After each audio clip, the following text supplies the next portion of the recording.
please proceed with the introduction of the, I'm gonna, all right, no, I'll carry on with it. Chief Bergen, if you want to please proceed with the introduction of the 2026 budget process. Thank you very much, and thank you very much, Chair Robinson, through the chair. I take this opportunity to thank the team. A lot of them are here, subject matter experts within their areas of control in the organization. As we all remind, required to provide adequate and effective policing. I'm reminded often about what adequate and effective policing is, and as such, we've met several times as a senior managing team and commanders with respect to this. Our Director of Finance, Duncan Robertson, today will walk us through our budget committee meeting, which is the first of 4.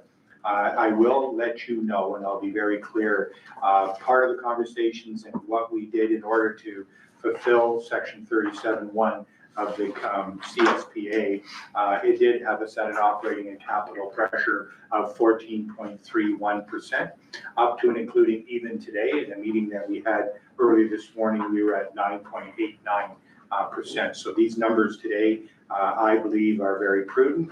They allow us to absolutely meet the community demand, as well as make sure that we can produce a budget that is reasonable and the pressures, the combined budget of capital and operating. We've taken many approaches to it. We've very, I can say this quite comfortably, I think we've been very well served by having Director Duncan Robertson here. He has done a lot of work with the city finance department, in order to make sure that we can create a budget path that is something that can assist us in our service within the organizations. Not that, but just within the families of partnerships within the city. So thank you very much for this opportunity to present our position. Okay, so I'm curious now, and I didn't do it last year, I'm kind of sorry I didn't do it last year, is before we get into the full presentation, if we have any goals or anything by the board members of what we'd like to attain this year, but we've heard a guideline. I don't know if we have any expectations or I'll get into another question to the chief at some point during the meeting. Does anybody want to express any concerns or any goals that we would like to meet? I mean, the city have budget constraints, as we know, and you guys will be doing that, remember, correct? Yeah, I hope this bill files into the category of goals and concerns. I would really like the documents to be sent out electronically as early as possible. I think we only got these at 3:30 yesterday. My email is correct. Doesn't give me much time to review these things. I have meetings till the evening, and then I had an evening event last night, and I had meetings all day today, so I haven't had a chance to look over anything. So coming here with questions is nearly impossible for me. That's kind of the whole point. We have these budget committee meetings is presentations, questions, refinements. I can't do that if I don't have the documents well in advance. So just asking for that stuff to be for the future meetings, whatever documents are circulated, we have them a week in advance. I think that seems reasonable, at least a few business days in advance, but I'm really at a loss for what I can add beyond that, except to say that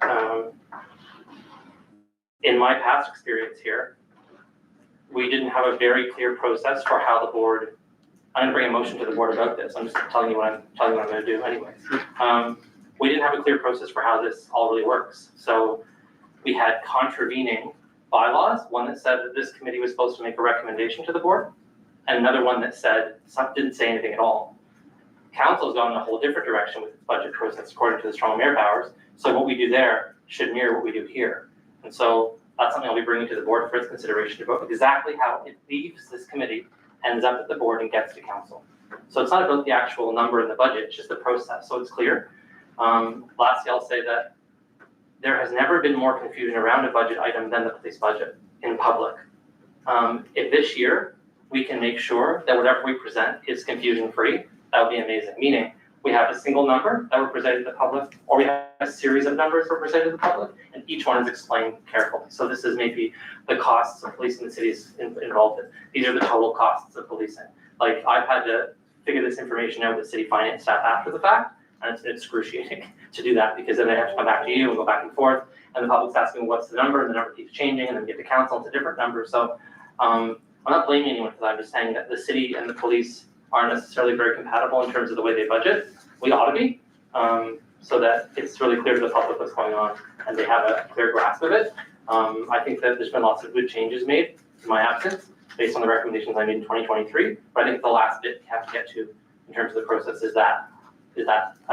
So those are my thoughts. Okay, and I don't have strong mayor powers here, so it'll be, process can't be exactly the same, but I understand your goals. Member Pauls. Yeah, I was thinking, even the city has confusion about our process, with strong powers, and we've had debates on that as well. But I just want to see our budget reflecting what the chief said right off the bat, adequate and effective policing. We need our streets safe, we need that. So I hope if the budget reflects on that, then we're for it. We need to really look into it. What does it reflect? So I want to thank the chief for his opening remarks, and let's go with the budget. So, Chief Bergen, I assume that there's been a lot of painstaking time and effort put into the number you've come up with. There's a lot of concerns that city council have to deal with in the public regarding safety, and nothing happens for free. And I assume that number that you provided us will give you the tools that you need to carry on. Thank you very much, Chair. And through the chair, I would acknowledge as well to Member Crutch and to Member Pauls as well that we welcome the transparency and being held to accountable. We too agree that single numbers of what the actual impact and cost of policing tends to confuse the public when it's not straightforward. So I acknowledge that and accept it. I'll also add that the timeliness of us getting these materials to the board was also part of a product of making a decision to go outside of in-camera to public and making sure that our things. So I would like to thank Duncan and members of the financial team that are here, because again, the comprehensive documents that have been provided both electronically and in binders is a lot of work. And we acknowledge moving forward that we'll continue to produce them whenever available and make them available. That being said, we have an approach that has served us well. Last year, this team tells me what they want, and ultimately what this command team then ultimately does through the board, it's the board's budget, is to tell you what we need and what we need to continue to provide adequate, effective policing. That started in the process. I will repeat myself. I apologize, but up to very recently, we were at a combined operating and capital number at 14.31. And where we are today, you will see, is just shy of 10% combined number. And we'll tell you how we have, in a very prudent fashion, been able to approach a long-term strategy that not only will sustain our reserves. I listened carefully to GIC. I'm quite aware of where we have been. Lack of planning yesterday is today's emergency in many budgets that we see in all partners within the communities. And in this particular case, what we're going to also ask the board to do is not only provide the adequate, effective policing, but do it while you maintain a healthy reserve in order to make sure that today's lack of planning doesn't come tomorrow's emergency for policing. Okay, so thank you for that. And my comment would be, if you need more to keep our community safe, you tell us, because I think that's important. I mean, driving through this city and hearing what we're hearing and everything else, the safety of our community is the utmost importance. And if that'll do it, that's good. All right, Can I just say something on that? I want everybody to know that this morning, the chief invited me to his office with the command, where there's many, many departments chiming in what happened the night before. It was eye-opening.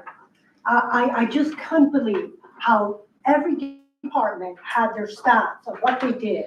And I just want to say, it really made me think what a great, complex job that the police do. And I was thinking what a stellar job each department does. And I want to say thank you. And I want to say thank you, Chief, for inviting me to hear what goes on in our city. truly, all those departments chiming in, saying what happened.